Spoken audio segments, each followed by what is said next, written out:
Salam dostlar, yenə xoş gördük. Deməli, məad mövzusu davam edir. Keçən dərsdə cismani məadla bağlı Məmməd Füzuli bəzi məsələləri qeyd elədi.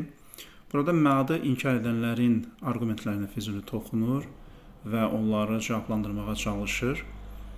İki arqument qeyd edir və o arqumentlərə cavab verir. Buyurur ki, və ənkərə əl-haşrə əl-munkirunə bivəcheyni. İnkar edənlər həşri, yəni qiyaməti iki argumentlə inkar etməyə çalışıblar. Əl-əvvəl imtina'u i'adətil ma'dum. İmtina'u i'adətil ma'dum nə demək dostlar? Ma'dum yəni yox. Yoxluğun iadə yenidən yaradılmasının qeyri-mümkünlüyü. Çünki belə bir fəlsəfədə qayda var ki, bir şey yox olursa, yəni puç olursa sırf hər cəhətdən, hər yöndən, yəni onda varlığa aid heç bir əlamət qalmırsa, o şeyin yenidən yaranması qeyri-mümkündür. Nəyə görə? Çünki o yox olub, puç olub və yoxluğun yaranış üçün heç bir potensialı yoxdur. Bəli, onun bənzəri yaradıla bilər, onun oxşarı yaradıla bilər. Amma bu o demək deyil ki, həmin şeyi biz yaratdıq, yenidən yaratdıq və ya həmin şey yenidən yaradıldı. Ona görə bəzən bu qaydaya etiraz olunur ki, bəs Allahın qüdrəti yoxdurmu filan. Burada qaydanı birinci düzgün başa düşmək lazımdır. Qaydanın məzmununa düzgün nəzər salmaq lazımdır ki, filosoflar burada yoxluq deyəndə nəyi nəzər tuturlar? Yoxluq mütləq puçluq deməkdir. Nisbi puçluq yox.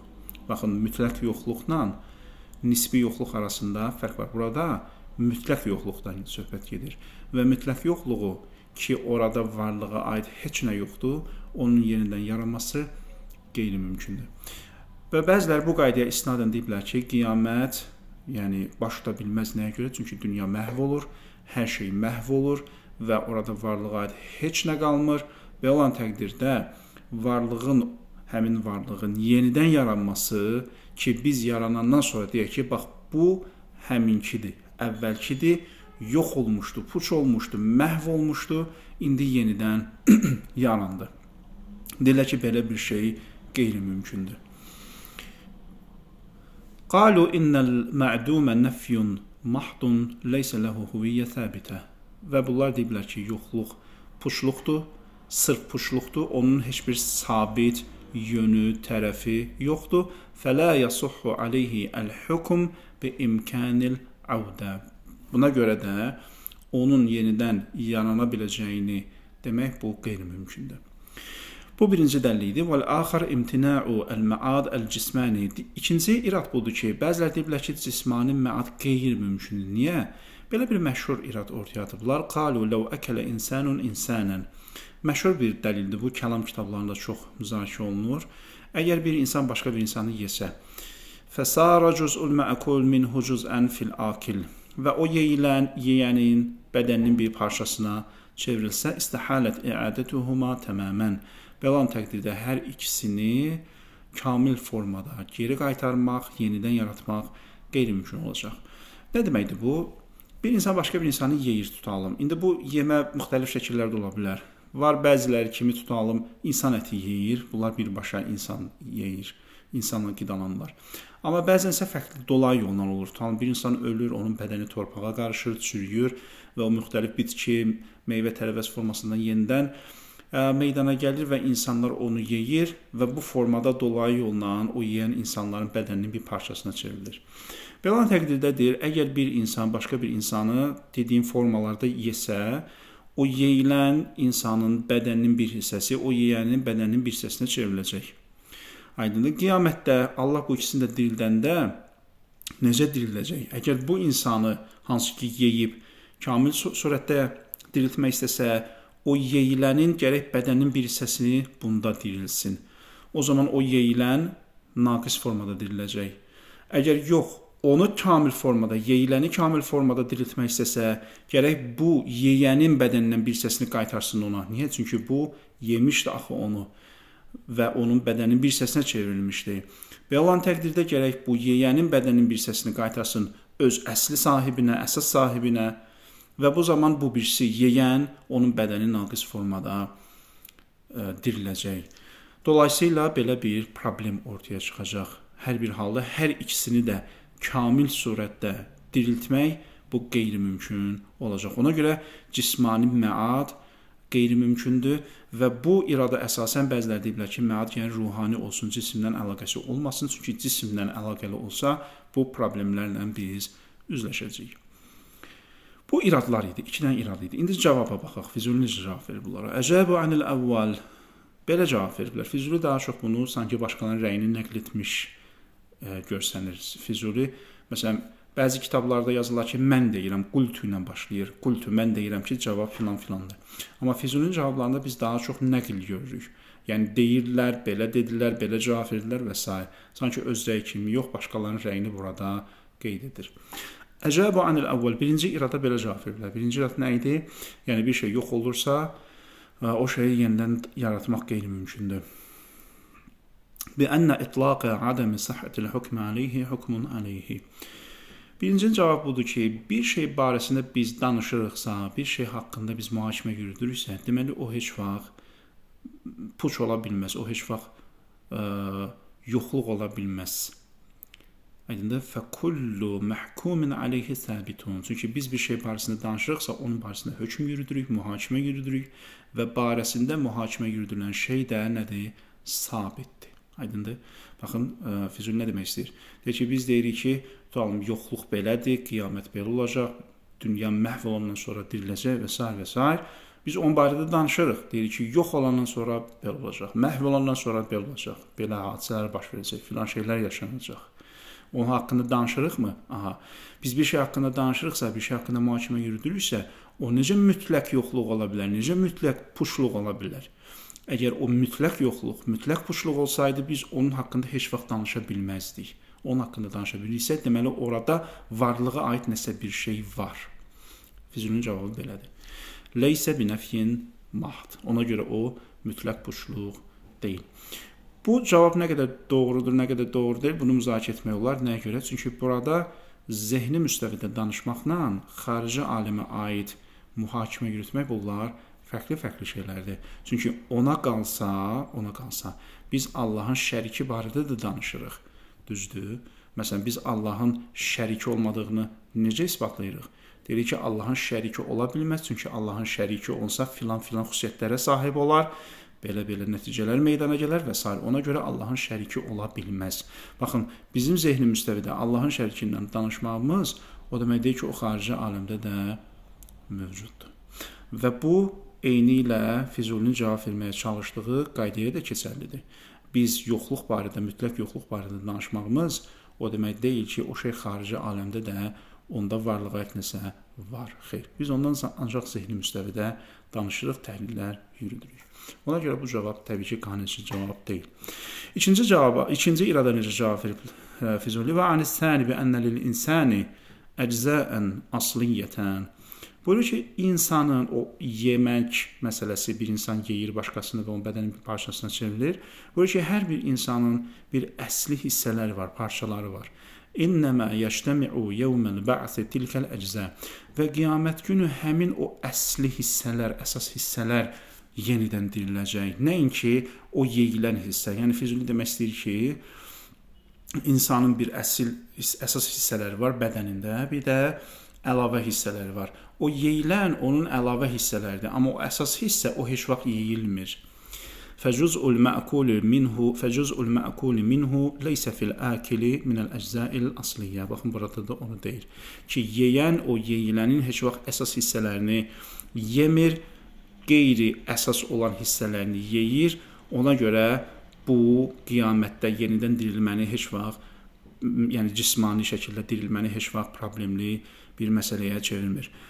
Bu irad və cavabı, bu irada verilən cavab da fikrimcə qanunici deyil. Nəyə görə? Çünki birincisi, bu bir iddiadır. Bunu isbatlamaq lazımdır. Kim deyib ki, insanın belə əsas və qeyri-əsas hissələri var. Bunu sübut etmək lazımdır. Göstərmək lazımdır ki, insanın əsas hissəsi nədir, nə olan şeydir.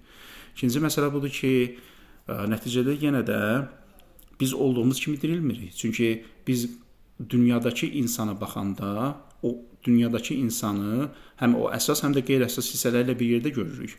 Aydındır, dünyada biz insanı iki hissəyə ayırmırıq ki, bu əsas hissəsidir, bu qeyri-əsas hissəsidir. Biz onun heç fərqinə də varmırıq. Bu bir iddiadır ki, deyilir. Onun əsas hissəsi var, qeyri-əsas hissəsi var. Biz insanı olduğu kimi görürük. Necə var, elə görürük. Əgər qiyamət günü insan o cür dirilməsə, cismani olaraq, o zaman bu dünyadakının eyni olmayacaq. Dünyadakı ilə eyniyyət təşkil edilməyəcək. Nəyə görə? Çünki bu iddiaya əsasən qiyamətdə insanın əsas hissələri toplanacaq, bir meydana gələcək. Aydındır? Ona görə bu cavab da qanunici cavab deyil. Əl-Bəb-ı Sabi, 7-ci bölüm. Fi ma'rifəti əhvalin nəfsi ba'dəl-mevti və qabləl-ba'si və idrakil-ləzzəti vəl-ələm. 7-ci bəhs budur ki, nəfsin hallarını, yəni ruhun hallarını tanımaq, ölümdən sonra və bəs yəni qiyamət günündən qabaq və həmçinin ləzzət və ağrının idrakı barədə, ləzzət və acının idrakı barədə.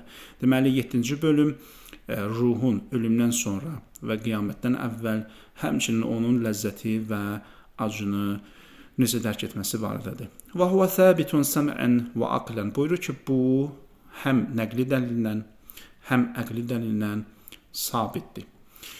فأما بالسمع نقل دلالة لدلالة قوله لا تحسبن الذين قتلوا في سبيل الله أمواتا. Buyurur ki, Allah yolunda ölənləri, öldürülənləri heç vaxt ölü hesab etməyin. Və əmmə bil aql, əqli dələ gəldikdə, bu Füzulinin dediyi nəqli dəlildir. Amma burada nəqli dəlilə aid qeyd elədiyi məsələ nə idi? Ölən insanlar, Allah yolunda öldürülənləri ölü hesab etməyin. Yəni, bunun başlıqla sanki tam uyğunluğu yoxdur. Çünki biz burada Füzuli başlığı elə qoyub ki, burada məqsəd ruhun varlığını isbatlamaq deyildi. İnsanın ölmədiyini, dünyasını dəyişəndən sonra da ruhunun yaşadığını isbatlamaq deyildi. Orada onun hallarını tanımaq idi, halları barədə danışmaq idi. O hansı halda olacaq, necə olacaq, onun barədə Füzuli mövzu başlığını belə yazıb, amma gətirdiyi dəlil sanki ona dəlalət eləmir, ondan çox əlaqəsi yoxdur. Gətirdiyi dəlil sadəcə olaraq ruhun öləndən sonra həyatını davam etdirməsi ilə əlaqəlidir. Və əmmə bil aql, əqli dələ gəldikdə innən nəfsə mudrikatun bizzət, nəfs özü, yəni ruh özü birbaşa dərk edir. Və la yanfəqqu idrakuha anha bi bu'dil bədən. Və bədən ondan ayrılandan sonra bu idrak, yəni o yaxşını və pisi idrak etmək ondan ayrılmır. Niyə? Çünki bu idrak əsas ruha aid bir qüvvədir və bədən ondan ayrılandan sonra da o ruhda sabit qalır. Ona görə bədəndən ayrılması, ruhun bədəndən ayrılması onun idrakına təsir göstərmir, o olduğu kimi qalır. Vəl-mudrik la yaxlu minəl-ləzzəti vəl-ələm. Əgər idrak edirsə ruh, deməli bu ya yaxşı olacaq, ya pis olacaq. Ya yaxşını, ləzzəti dərk edəcək, ya acını, əzabı dərk edəcək. Çünki idrakın, dərkin mahiyyəti budur. O ya yaxşını dərk edir və ya onun dərk elədikləri ya yaxşıdır, ya pisdir. فَإِنْ قِيلَ لَوْ مَاتَ شَخْصَانِ. İndi belə bir irad gətirir Füzuli. Əgər iki insan dünyasını dəyişdi, bil-ə'mal salihətil mütəsaviyyə, hər ikisinin də əməlləri, yaxşı əməlləri bərabərdir. Amma problem nədir? Problem zaman fərqidir. Əhaduhuma fi zamani Nuh, biri Nuhun dövründə yaşayıb, vəl-axar fi zamanina, digər isə bizim dövrümüzdə yaşayıb. Arada min illər fərq var. وَاسْتَلَذَّتْ نَفْسُهُمَا بِلَذَّةٍ مُتَسَاوِيَةٍ إِلَى زَمَانِ الْبَعْثِ. Və bunlar hər ikisi də eyni miqdarda, fərz budur, eyni miqdarda yaxşı iş gördüklərinə görə qiyamətəcəndə eyni miqdarda ləzzət dadacaqlar. Amma problem nədədir? Problem buradadır ki, bunlar arasında zaman fərqi var. Aydındır? Tutalım, biri 2000 il əvvəl dünyasını dəyişib və qiyamətəcən ləzzət dadacaq, bərzəxdəki ləzzəti. Biri isə indi dünyasını dəyişir, 2000 il sonra dünyasını dəyişir, o da qiyamətəcən o ləzzəti dadacaq. Amma o birisi 2000 il artıq ləzzəti dadır. İrad budur. Aydındır. وَاسْتَلَذَّتْ نَفْسُهُمَا بِلَذَّةٍ مُتَسَاوِيَةٍ bunu oxuduq. فَإِنْ تَسَاوَيَ فِي لَذَّةِ النَّعِيمِ. Əgər hər ikisinin belə deyək, cənnət nemətlərindən, bərzəxdəki nemətlərdən dadması bərabər olsa, zədət ləzzətul mutaqaddim aləl mutaaxir bi qədəril müddətil məlumə. Yəni bunların yuxarıda dediyimiz kimi əməlləri eynidir, savabları eynidir. Ona görə onlar eyni miqdarda ləzzətdən dadırlar, amma zaman fərqi olduğu üçün əvvəldə ölən mutaqaddim budur. Əvvəldə ölən mutaaxir, yəni sonradan ölənə nisbət o müddət qədər, nə qədər çox əvvəl yaşayıbsa, tutalım 1000 il və ya 2000 il əvvəl yaşayıb, o 2000 il və ya 1000 il daha çox ləzzətdən dadacaq. Fəhuva qəbnun. Bu isə nədir? Zülmdür. Nəyə görə? Lil mütəəxxir. Çünki özündən sonrakı axı gec yaşayıbdı. Gec yaşadığı üçün o nədir? O ləzzətdən az dadacaq. O da əgər əvvəldə yaşasaydı, o da bunun kimi daha çox ləzzəti dadardı. Amma sonradan yaşadığı üçün nədir? O daha az bu bərzəx ləzzətindən dadacaq. Bu da ona nisbət nədir? Zülmdür. Amma və in zədə fi ləzzətil mütəəxxir ivada tilkəl ləzzə. İkinci ehtimal budur ki, xeyr. Bu sonradan yaşayana bir növ kompensasiya olacaq. Ona əlavə ləzzət veriləcək. Ona görə deyir ki, və in zədə əgər əlavə eləsə Allah fi ləzzətil mütəəxxir. O mütəəxxir, yəni sonradan yaşayanın daddığı ləzzətə əlavə nəsə versə, ivada tilkəl ləzzə, o aradakı o boşluğu doldurmaq üçün Ləzimə qat'uhu ba'dəl inqida. O zaman o aradakı zaman fərqi dolandan sonra, o müddət bitəndən sonra gərək kəssin Allah. O əvəzi kəssin. Niyə? Çünki o əlavəni nəyə görə vermişdi? Əvvəlki şəxsdən bunlar arasında olan zaman fasiləsini bir növ qapatmaq üçün. Elə ki o zaman fasiləsi bitdi, qapandı, onda gərək bu əlavə ləzzət nə olsun? O da kəsilsin. Və illə irtəfə'əl ədlu. Əgər belə olmasa ədalət aradan gedər. Amma başqa bir problem yaranır burada. Və leysə fil cənnəti ləzzə munqati'a. Cənnətdə nədir? Müvəqqəti bir ləzzət yoxdur. İrad tam aydın oldu. İrad nədir? Deyir ki, o zaman fərqini qapamaq üçün o ikinci sonradan yaşayana gərək Allah əlavə kompensasiya üçün ləzzət bəxş eləsin, nemət bəxş eləsin. Bu zaman başqa bir problem meydana gəlir. O problem nədir? O problem budur ki, o zaman müddəti, o zaman fərqi bitəndən sonra ləzzət də bitəcək, o əlavə verilən nemət də kəsiləcək. Çünki bu kompensasiya niyyəti ilə verilib. Halbuki cənnətdə nəyinsə kəsilməsi, nəyinsə bitməsi, nəyinsə müvəqqəti olması belə bir şey mövcud deyil. Bu bir irad idi. Qulna, indi Füzuli necə cavab verir? Ləzzətu mə beynəl mevti vəl ba'si mumtəzicətun ma'a ələmi intizari naimil cənnə. Buyurur ki, ölümlə o qiyamətə qədər, yəni bərzəxdə o əbədi cənnətin nemətlərini gözləmə intizarı, onun gözləməsi, onun intizarında olması nəyə səbəb olur?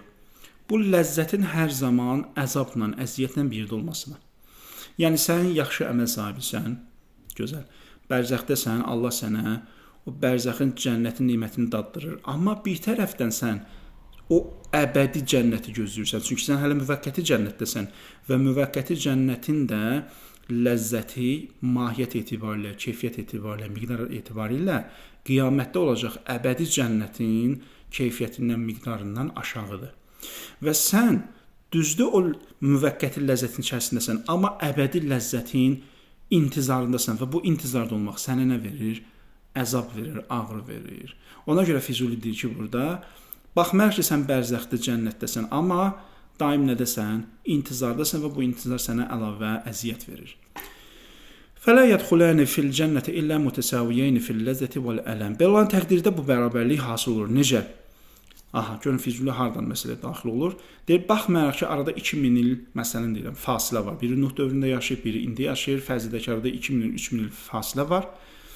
İndi əgər biz desək ki, o 2000 il daha çox ləzzətdən dadıb, bu tərəfdən də o 2000 il daha çox əziyyətdən də dadıb axı. Çünki o 2000 ildir gözləyir və o gözləmə ona əziyyət verir. Amma sən təzə-təzə hələ bərzəxə daxil olmusan, məsələn. Aydındır?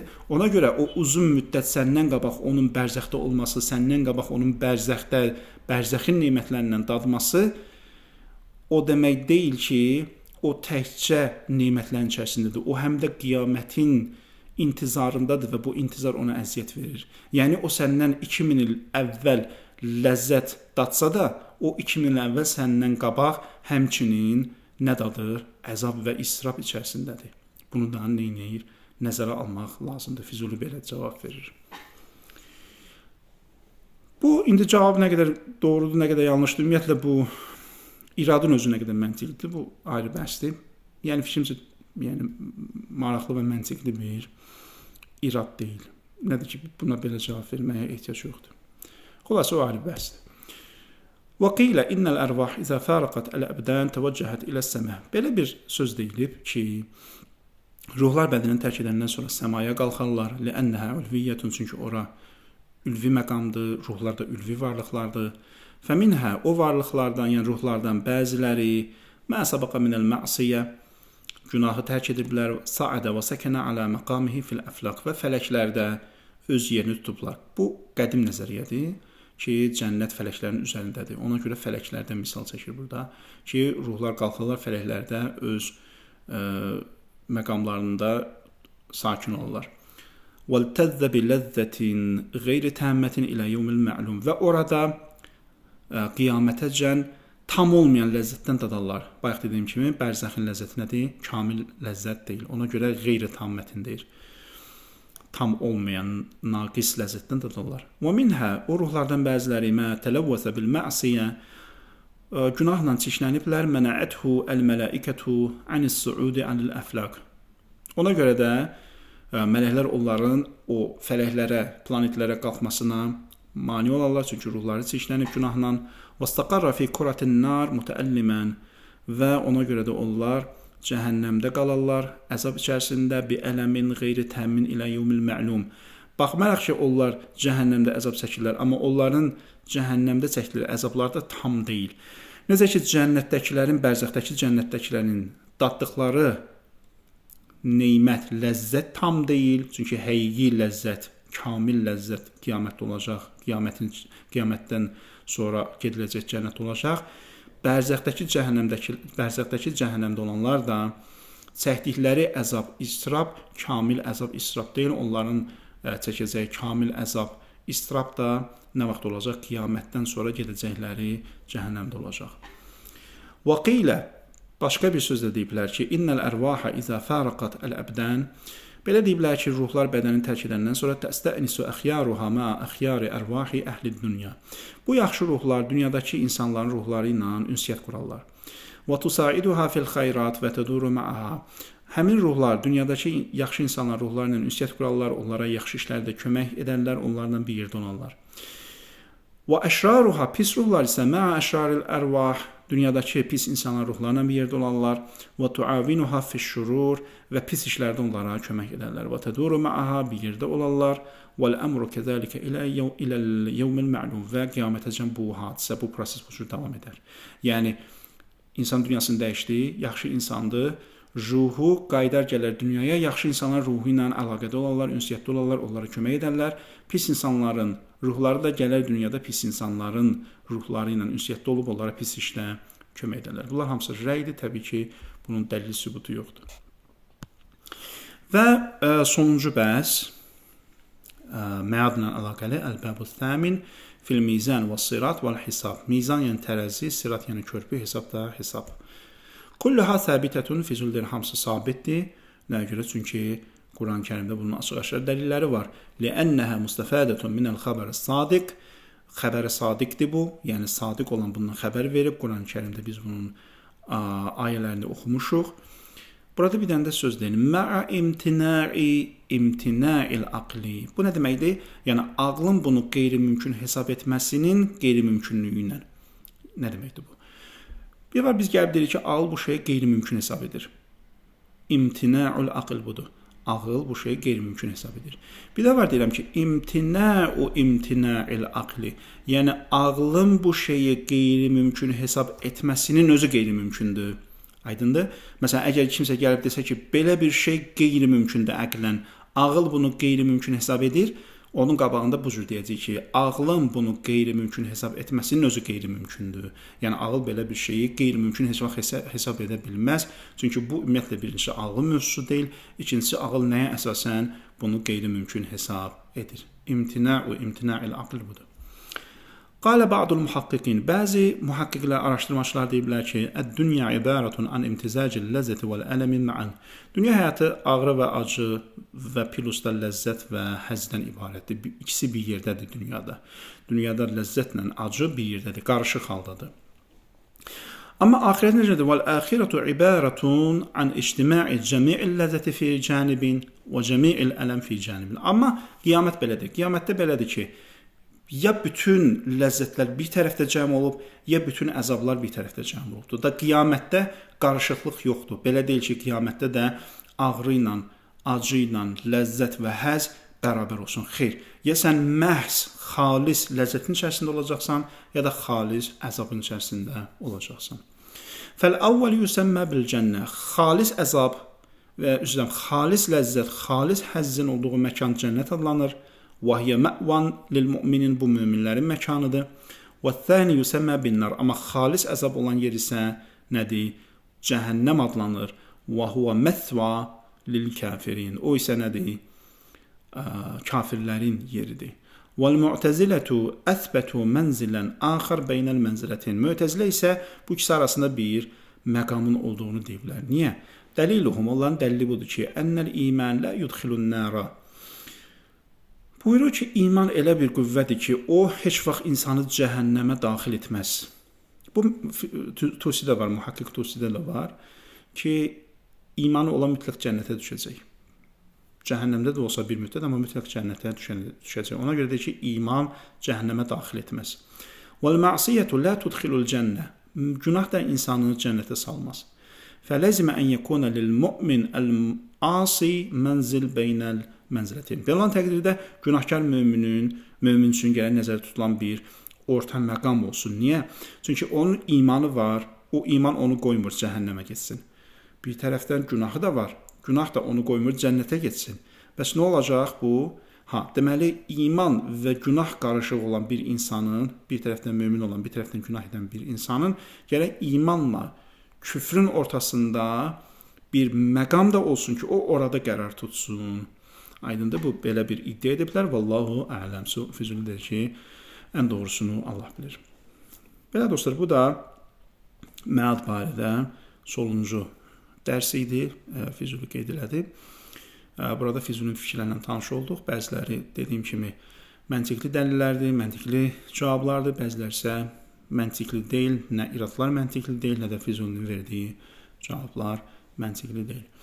Bu üçüncü fəsl idi, teologiya fəsli idi, bitdi.